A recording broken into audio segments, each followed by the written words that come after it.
Okay, seeing as no one's here.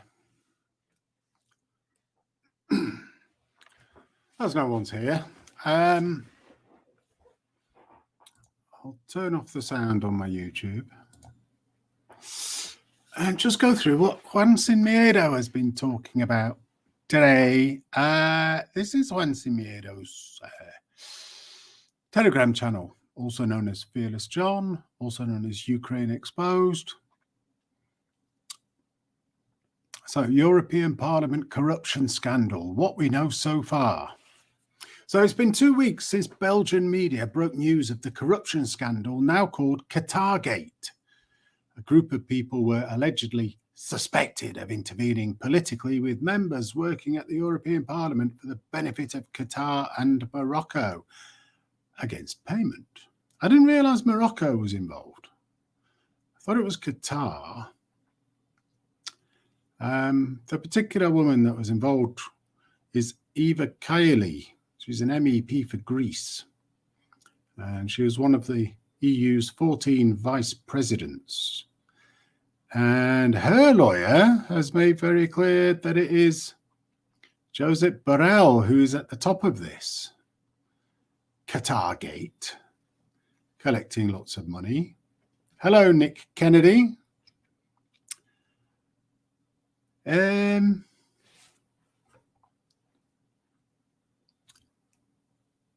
Basically, it was make sure that if anybody says anything against Qatar in the EU, then you argue against it, and here's lots of money to you. And allegedly, she's now saying, nothing to do with me, Gov. It was all my husband and some other people that are associated with me. And I never knew anything about it. And as soon as I found out that there was 600,000 euros in my flat or my house, I told these people to get out. And as they started moving the money, then the police came in and grabbed them. And so they found the money at my place. Okay. Law enforcement authorities in Belgium, Italy and Greece have seized 1.5 million euros in cash as a result of several house raids. 4 main actors have been charged on suspicion of money laundering, corruption and taking part in a criminal organisation on alleged behalf of Qatar, and Qatar denies any involvement. Okay, yeah, they deny any involvement. The interesting bit is this is all about bribery. And there are very strong laws, both in the EU and in the UK, around bribery. If you're caught taking bribes from a foreign government, you're essentially a spy. So this could have some far-reaching consequences, not only for Eva Kaili, but if she is able to actually evidence that other people way up at the head of the EU or the EC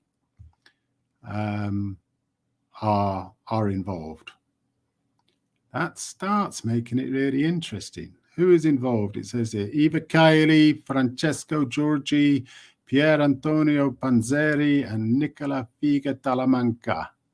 I have no idea who the hell those people are. Anyway.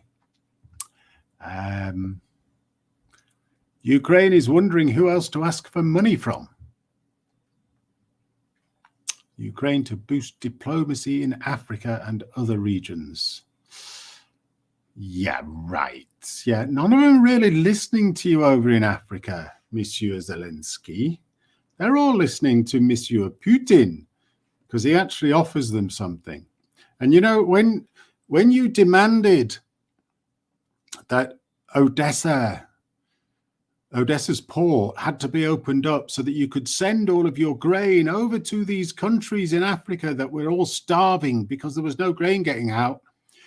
Well, when you sent that grain on those ships that were protected by Russia instead of protected by yourself, they should have actually gone to those countries. Instead of 85% of them going to the EU, you know, the fat-fingered rich West. They should have gone to the countries that really needed food. Santa's sleigh mistakenly shot down by a Ukrainian missile. Holy shit, Christmas is cancelled. Look at that. That's a joke. In case anybody's a bit concerned about that one, that's actually a joke. It's not even propaganda, it's just a joke. So, chronicle of the special military operation for the 23rd of December. So this was yesterday. This is from Rybar. There's a temporary lull along the entire front line. Both sides exchange fire in all areas of contact.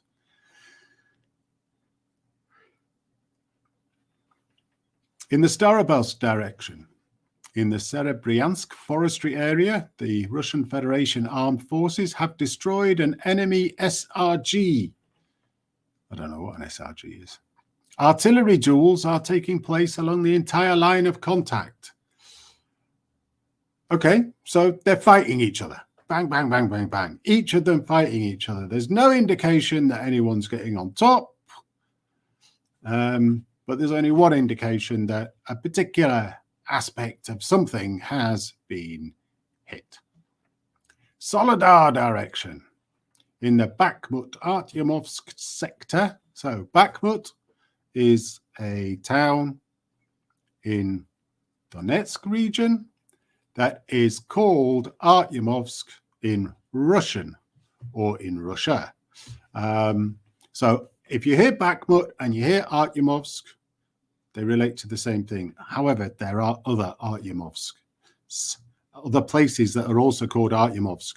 So it's a bit complicated sometimes. So you just have to make sure that you know what you're talking about, which is why people usually call it Bakhmut Artyomovsk or Artyomovsk, also known as Bakhmut type of thing. So in that area, that sector, fighting continues in the southeastern outskirts of the city and near Klesheyevka. No indication who is on top whatsoever. This is the standard type of information that you get through from the Russians. There's none of this bullshit about, oh, we beat the living shit out of those Rusky bastards, when you didn't. There's no making up stuff. It's just there's fighting continuing. In the Donetsk direction, in Mariinka, there is still fighting near the city administration, all over the same again.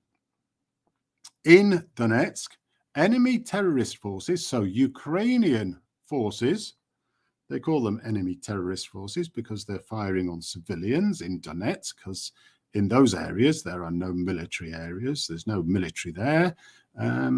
There's no military establishments there, and Ukraine keeps shelling civilians and residential areas with mortars and mines and petal bombs and cluster bombs. And it's pretty nasty because they're hitting restaurants, schools, children's homes, hospitals, churches, everything. They're hitting anything and everything, and they're just chucking stuff at it. And what they previously did, it was with HIMARS. I don't think they're sending in HIMARS anymore.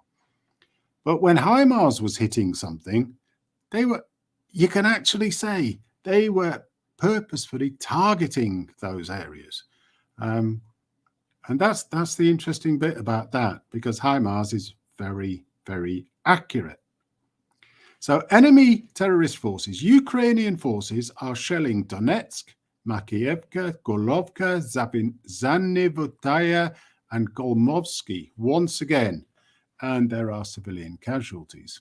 In Zaporozhye region, the Russian aerospace forces conducted an airstrike near Kamenskoye.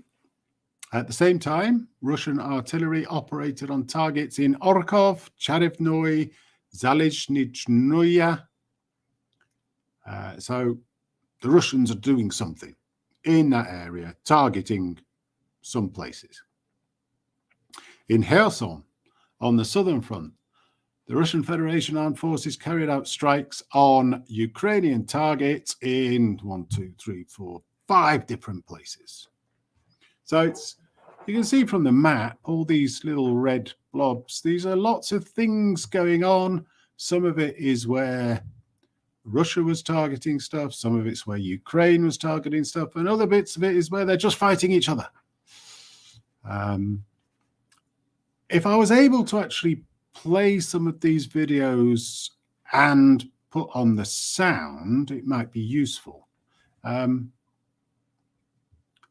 got a feeling if I play this one, you might not be able to hear it, but I think it's got subtitles on it.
Well, I wish you could have heard that, but yeah, it was really good. One thing I don't like about these videos is they don't leave the text up long enough. So you have to read it really fast, which stops you from being able to look at what area of Ukraine they're actually talking about to actually see the graphics. And that's not so hot, really, because it's just too fast. You need to be able to take it in, which doesn't really help, I suppose.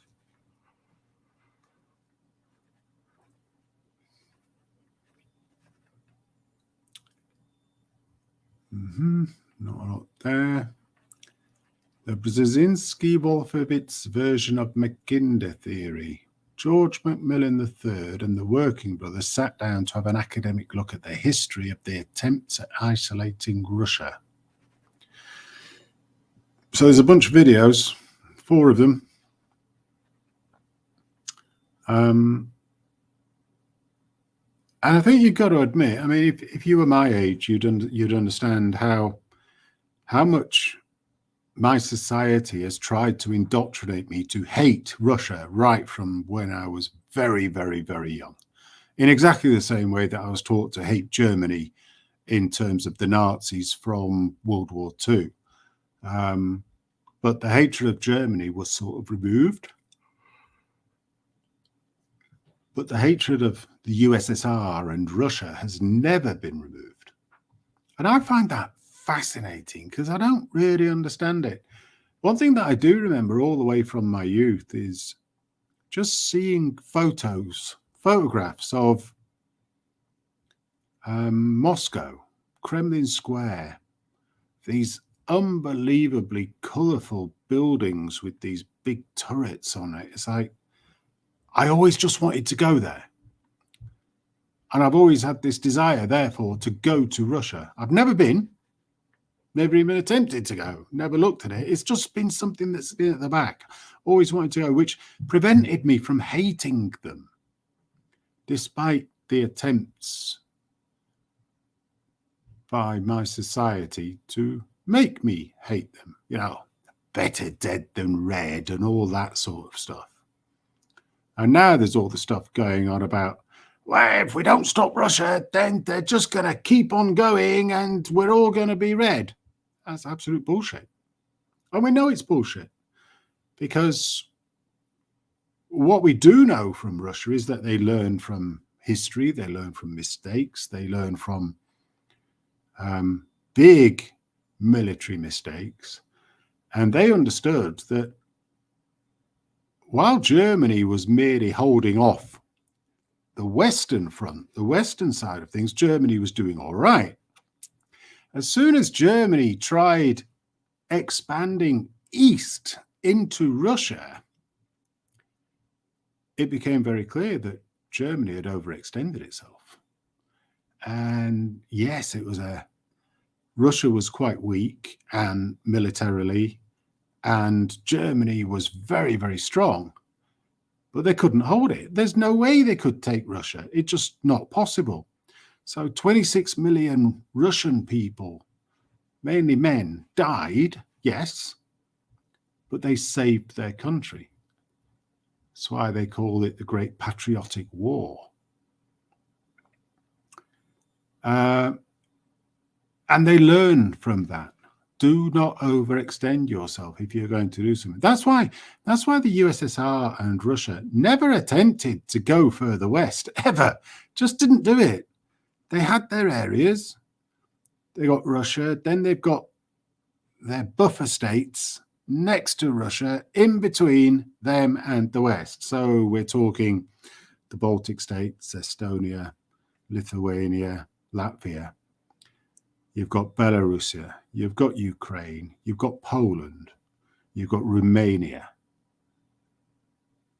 Those countries there, Hungary, I don't know. Was Hungary part of the USSR? I don't know. I'm not sure it was. I'm not sure Romania was, or Poland. I think they were more the sort of Warsaw Pact countries, weren't they? I don't know. I don't know enough about that history, but it was a very oppressive regime, the USSR. And the USSR had this buffer zone. Mainly because if you go from the edge of Ukraine or Belarus towards Moscow, the whole area is just completely flat plain. It's totally flat. There's nowhere to hide on it. You just flow through it. You can take any bloody journey that you like to get there, and you end up at Moscow. And that's why Russia perceives that it needs a buffer zone, because it is easy to just get into and just roll across, and you're straight into Moscow. So Russia's requirement is they need a level of security, and they receive that level of security from NATO, from the oppression and offensive nature of NATO by Ukraine and Belarus. And it was from Finland as well, being neutral. And Finland and Sweden have decided to go against that, which is really interesting considering the treaty that Finland signed with the USSR back in the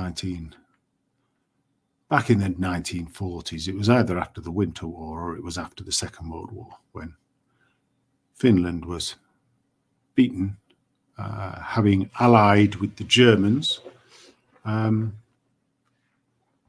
for particular reasons, as opposed to because they followed particular Nazi ideology.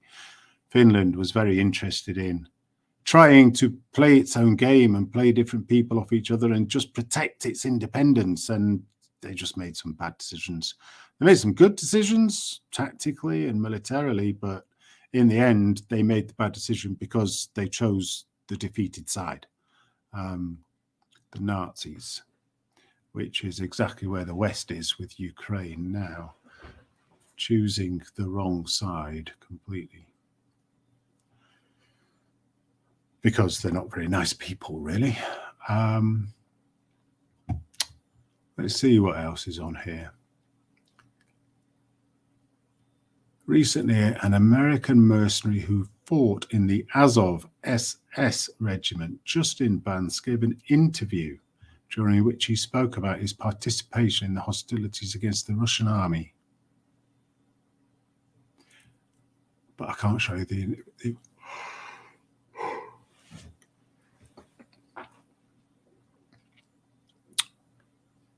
In Ukraine, Christmas gifts are distributed by some strange Santa's helpers. On the streets of the Dnieper, there is a mass distribution of notices for conscription. A new Ukrainian offensive will happen in February, apparently.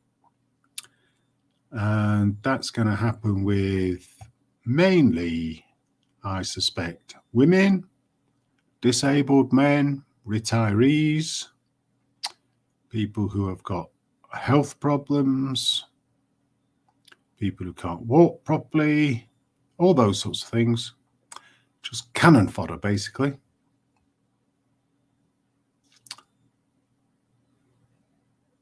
The Washington Post.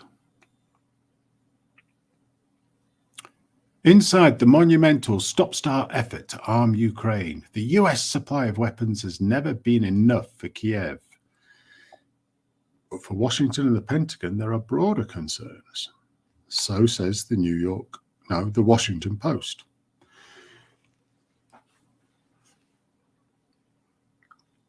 The fighting in Ukraine has exposed flaws in US strategic planning and revealed significant gaps in the US and NATO military-industrial base, the Washington Post reported on Friday. As Kiev's forces consume more ammunition than the West can produce, the Pentagon seeks to cope by training them to fight more like Americans.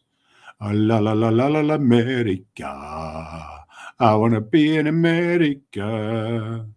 Stocks of many key weapons and munitions are near exhaustion, and wait times for new production of missiles stretches for months and, in some cases, years. This is the Washington Post. This is the American press saying this, saying that the United States is nearly out of weapons and artillery. It's part of a narrative about how the US has funneled some $20 billion in military aid to Kiev just this year. Only $6 billion of that has been in new weapons contracts, while the rest came from stockpiles. Hello, Dove Kitty. The US military-industrial complex can make about 14,000 rounds of ammunition for 155mm howitzers, the Post quoted US Army Secretary Christine Wormuth, while Ukrainian forces go through about 6,000 a day during heavy fighting. So what's not made clear is how long it takes to make that 14,000 rounds. I'm assuming that's per year, or it might even be per month. Let's say it's per month. Let's give it a benefit of doubt. After just over 2 days, there's none left, and you have to wait another month to have any more. The US military-industrial complex is, quote, in pretty poor shape right now, Seth Jones of the Washington-based think tank Center for Strategic and International Studies, CSIS, told the Post. See, this isn't what I'm hearing from people in America who are talking to me. They're saying, no, we're all right. We have stockpiles that allows us to have at least 2 wars on the go, all at the same time. But this is the Washington Post reporting what the CSIS said. So I don't know what the truth is here. But all of the indications are that the goodies ain't there. So any ideas about going over and helping Taiwan in a multi-month operation are just, well, I don't know, because I mean,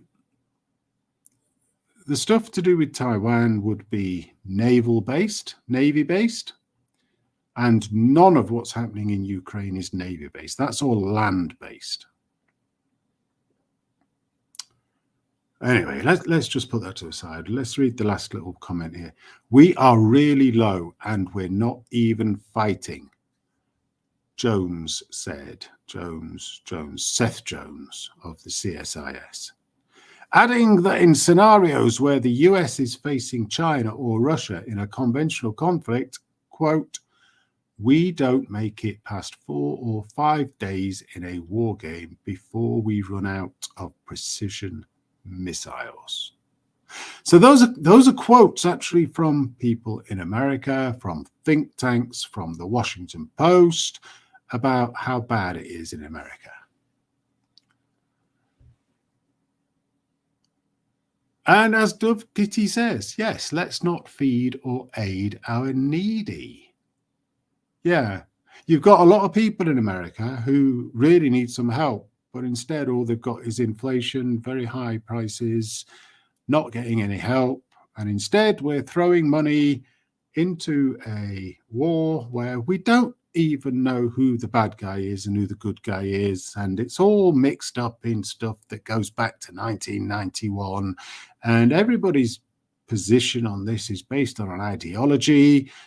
And if you were out there, you wouldn't be able to tell the difference. You would not know which of the people is good versus bad. You can't tell the difference between a Russian and a Ukrainian. It's not possible because they're all Slavs. And yes, they may speak different languages, but they're not that different to a person who can't speak either language. And frankly, most people in Ukraine can speak Russian, particularly in the area where the fighting is going on. So how do you know whether they're Russian or Ukrainian, other than they might be wearing a yellow band or a red band or a white band on their arm? Very interesting. Dove Kitty says, correct. Navy is not land-based as a whole. Thanks, Dove Kitty. Yeah. I should have said that in a more humorous tone, shouldn't I, really? A Ukrainian woman lashes out at her fellow countrymen who call themselves Ukrainians, but at the same time rob their own people. Again, I wish I could play this and you'd actually be able to hear it, but you can't because it's StreamYard. And I don't know whether it's got subtitles. Let's have a quick look, because this is all yesterday's stuff rather than today's.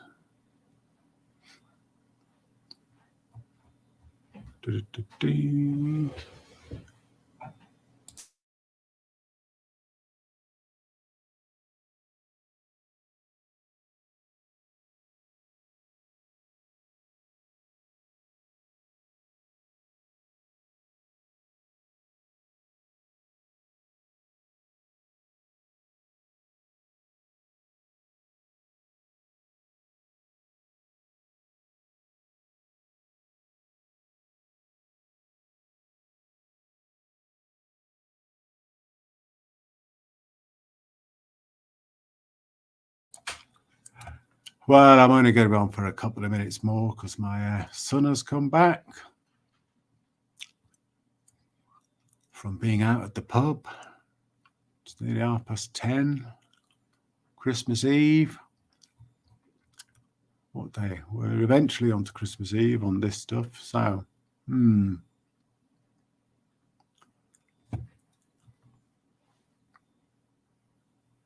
A bloody theatre of military operations continues to unfold in Ukraine. Kiev formations shelled the center of Kherson, and then President Zelensky blamed the Russian military for this.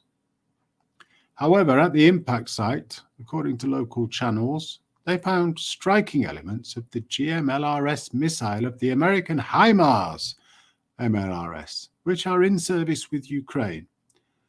So if the parts of the missiles that they actually find are HIMARS, it means Ukraine sent it, because Russia don't have HIMARS.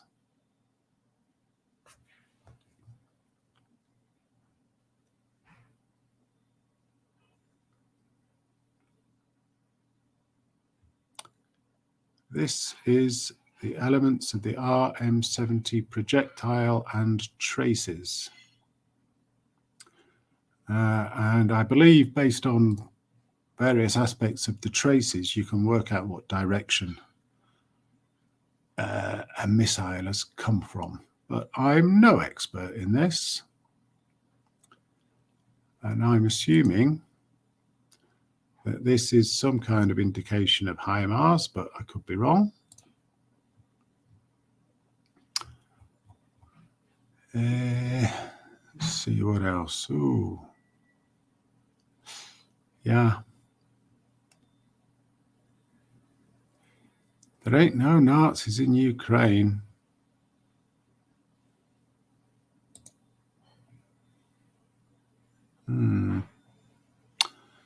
Got the Totenkopf.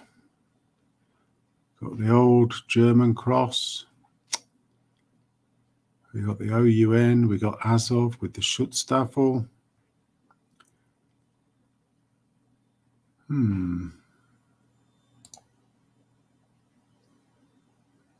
Kremlin burn, says somebody from Ukraine or supporting Ukraine. And apparently that's in the kindergarten. They are, you know, when I was a kid, aged 3 or 4, politics wasn't part of anything. There was no politics in the kindergarten. Children were allowed to be children.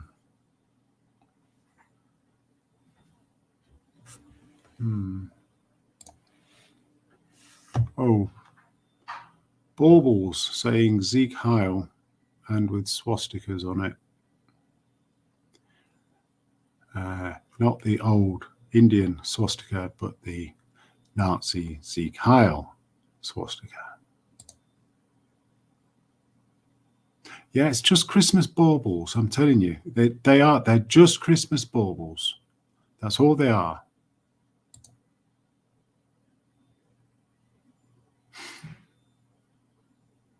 There's a big bullet there. You know, this is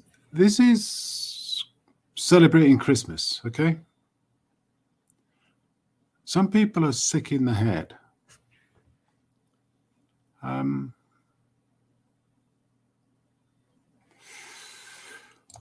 had enough looking at that shit.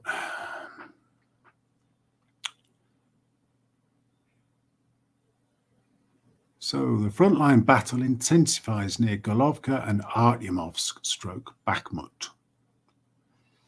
So this is linking to, I think, a Patrick Lancaster. Yeah, Patrick Lancaster video.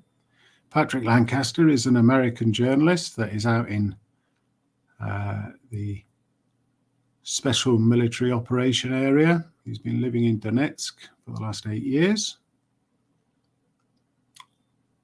And he goes along to the front lines and reports from there. More new videos. Now, this is interesting. This stuff about God's will be done. Amen. There's a lot of oppression over the Orthodox Church in Ukraine at the moment, which is why these sorts of images are really coming about.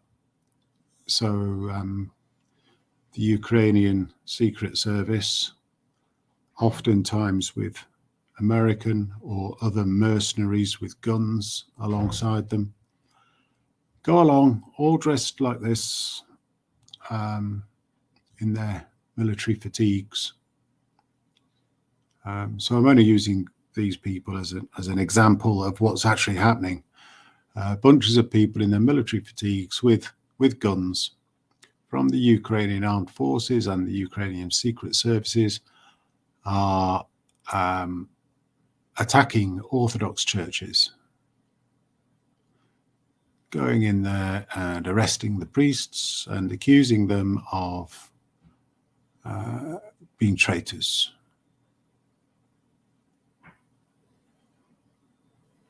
Anyway, that's what they do. That's why people call them Nazis. Let's have a look at Intel Republic.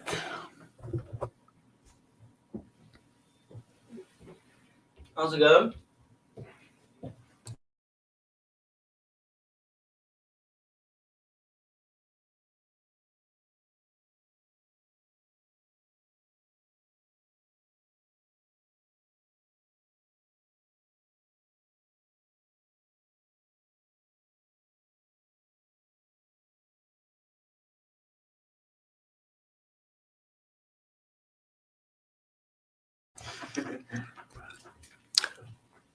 So this is Intel Republic.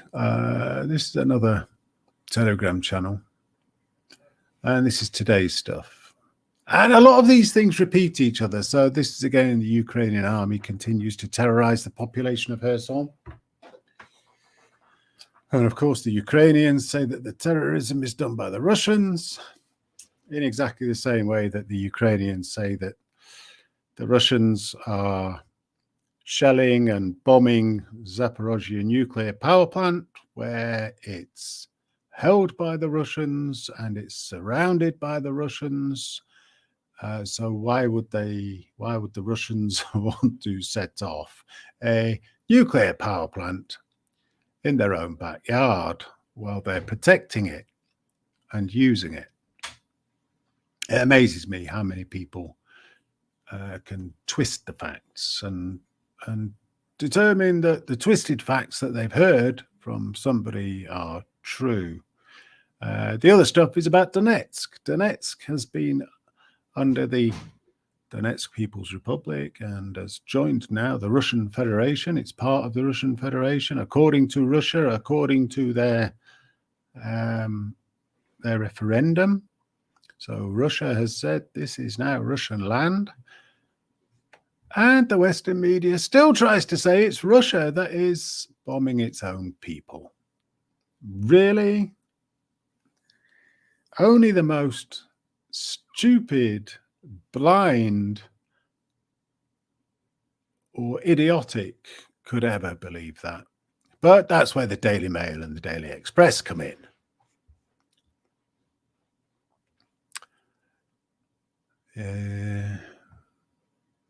What does Dove Kitty say here? Look, I'm a political person per se, but I've always said Republican. And sorry, I can't say I'm still wrong. Our government seems to be stronger under a Republican, and our country looks weak as fuck under current democratic government. Oh, you're not a political person per se. And yes, denying the Holocaust is the new norm now. Like, wow, again, really? Yeah. Yeah, I'm not sure it really matters whether America's under a Republican or a Democrat government. There's still too many warmongers in the American establishment, as far as I'm concerned. Unfortunately, but your Democrats are going a bit bloody nuts, I've got to say. And that was an understatement. So the Hungarian Prime Minister Viktor Orban says peace in Ukraine depends on the United States. Ukrainians will be able to fight only as long as the Americans provide them with military and financial support. That should have said the Ukrainians will be able to continue dying as long as the Americans provide them with that support. The interesting bit is, if they'd just implemented the Minsk agreements, Donetsk Republic and the Lugansk Republic would still be Ukrainian. Kherson and Zaporozhye region would still be Ukrainian.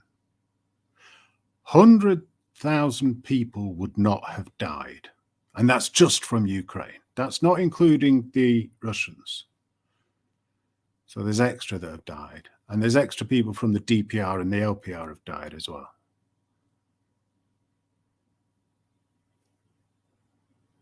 And Angela Merkel from Germany and Petro Poroshenko from Ukraine have both admitted in the last month or two that the whole Minsk agreements were fraudulent. They were solely there in order to buy time for Ukraine so that Ukraine could build up its military and then go in and absolutely hammer the Donetsk and Lugansk republics. They could sweep through there and basically commit genocide against all of these people because they want to get rid of them. We know this. Zelensky said it. Poroshenko said it. Alexei Arestovich has said it. All the people at the top. Zaluzhny with his Nazi rings and his Nazi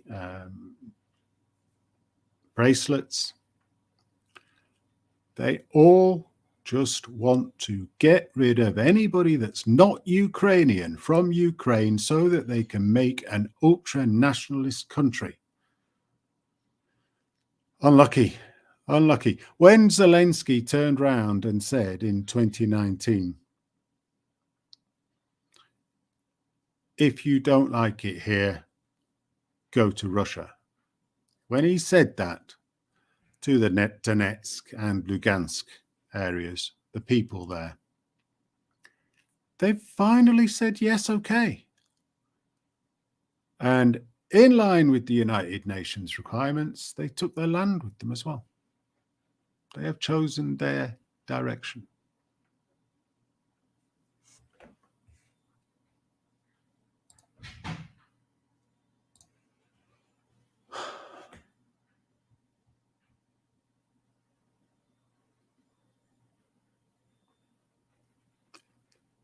I wish I had an answer to your question, Dovkuti.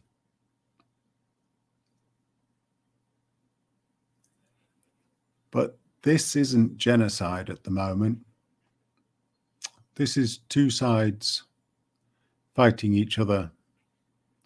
One side went in there to stop a genocide, which is completely denied by the Western world. That's rubbish. You're just a Putin propagandist. You're a puppet. But the people of Lugansk and Donetsk are ethnically Russian. They wanted to be part of Russia. Russia told them, no, you're going to stay in Ukraine. And what your referendum needs to be is to be an autonomous republic. So they put that forward. And it was determined that they were terrorists. I tell you what, let me pull out a video file.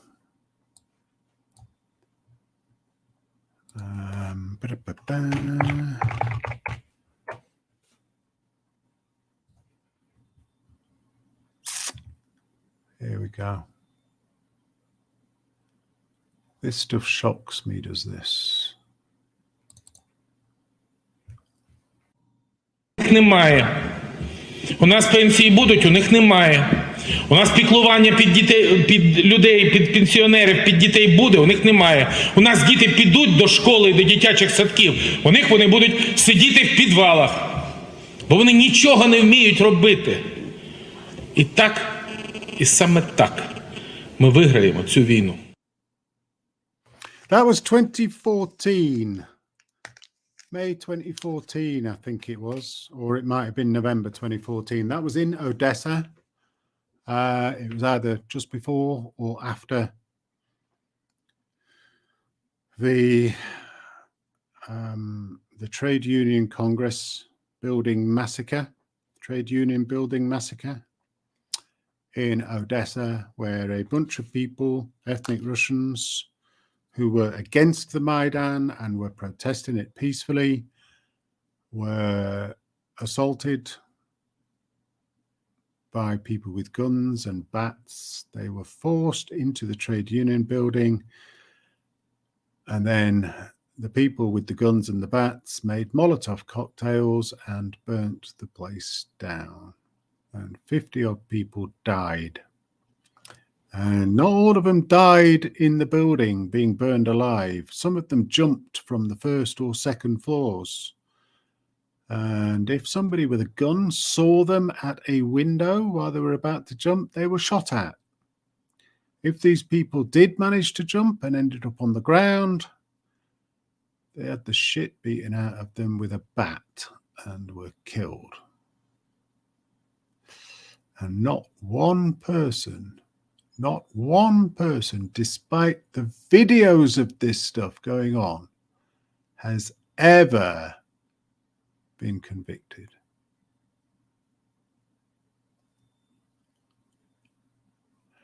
So that was Petro Poroshenko, and he was basically saying, this is what we're going to do to the people of the Donbass. We are going to snuff their lives out. If they have worked all their lives and they are now retired, we're going to cut off access to the banks so that we can't actually pay them their pensions anymore. So they started starving people.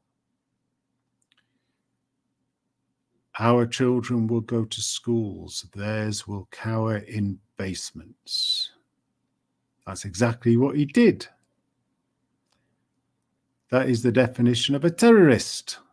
And yet he accused the people of the Donbass regions of being terrorists. He said it was a war.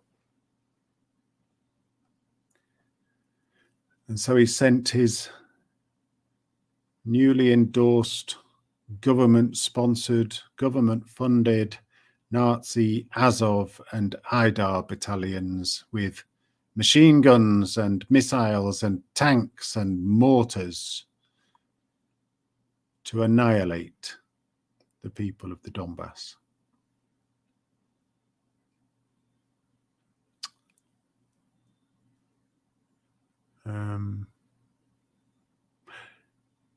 Dove Kitty says, let's be honest, we as Americans are on a need to know, and we are never given the truth till after. I'm not sure you're ever given the truth. Yeah, as Nick Kennedy says, closer to never need to know. The people at the top determine what you need to know. This is what is fantastic about this day and age. We have got access to information from everywhere. However, I don't know about America and about what you're not allowed to see and what has been removed from your media. But in the UK, Russia Today and all other aspects of Russian media are banned, not allowed to be shown. And we're not even at war. Nobody has said we're at war. There's not been any indication that we are at war. There's not been a declaration of war. All we are allowed is our propaganda from our government and our media. But what's brilliant is we can get other information from Telegram, from independent journalists that are actually out there on the front lines showing exactly what is happening. And then you get through to further information that gives you credible, objective analysis. If anybody's interested in credible, objective analysis, I would definitely suggest that you look for Brian Berletic and his New Atlas channel on YouTube. He goes through the analysis of what's actually going on from a military basis. He is ex-US Army. I say Army, military. He knows what he's talking about. I fucking don't. I just listen to him. If you want other information, if you want information about there are no Nazis in Ukraine, sarcasm, then Juan Simbiedo is a superb source where you will just get reel after reel after reel. No Nazis. Well, here's one. No Nazis. Here's a whole bunch of them. No Nazis. Here's a battalion of them. No Nazis. Here's the fucking leaders of them. Here is the education system of Ukraine. That is the government imposed curriculum that actually talks about Russians being orcs and how good it is to kill Russians and never trust a Russian, and Russians aren't even human. Russians are subhuman. It is the definition of Nazism. Dehumanization is Nazism. The concept that Ukraine could ever become part of the EU, when the EU has, as part of the first elements of its treaties about inclusivity, equality, human rights, diversity, the protection of minority groups, Ukraine fails on every single aspect and has done since 2014, since the Maidan, since the United States, Victoria Nuland, Michael McFaul, Joe Biden, Hunter Biden, all the rest of them that were in there pushing this stuff, paying for the Maidan, paying people to stay there and kick out whatever the name of the Russian-leaning president was at the time that was democratically elected. So they fostered a coup, of which only part of Ukraine wanted that. But that part of Ukraine was able to continue producing a government that was Russophobic, hate-filled, and frankly, anti-human rights.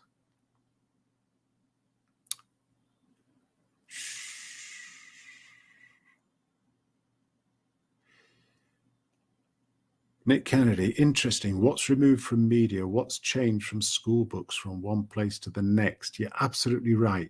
Absolutely right. The winner writes the history, but whether you're the winner is determined by your society. So even if your society didn't win, but it claims it won, it can rewrite its history, which is exactly what is happening throughout the world, all over the world, and especially in Ukraine. In Ukraine, people don't even know that Stepan Bandera was part of a nationalist group that was allied to Hitler and the Nazis during World War II and murdered upwards of 100,000 Jews or Poles or Hungarians, ethnic Jews, Poles, Hungarians that were in Ukraine. They were all involved in the Volyn massacres. And the only reason why Poland is on Ukraine's side is because Poland hated the USSR, hated the Soviet regime, and they perceive as well that Russia is just like that. And that's crazy. Russia is nothing like that now. And it's not even being attempted to be brought back to that. There are elements of it that they like and would like to possibly repeat. But there are many other elements of just wanting to be part of the community of the world. History is rewritten every few years. How is that possible, says Dove Kitty? That's because education. Your government produces education. Your government tells the people who write the textbooks what to write. It's not just your country, it's mine as well.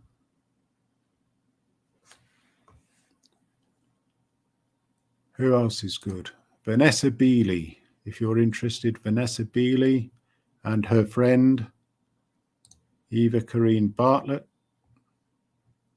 They are both out there. These two, Vanessa and Eva, they're very much linked in with Syria and Israel, stroke Palestine, etc., etc.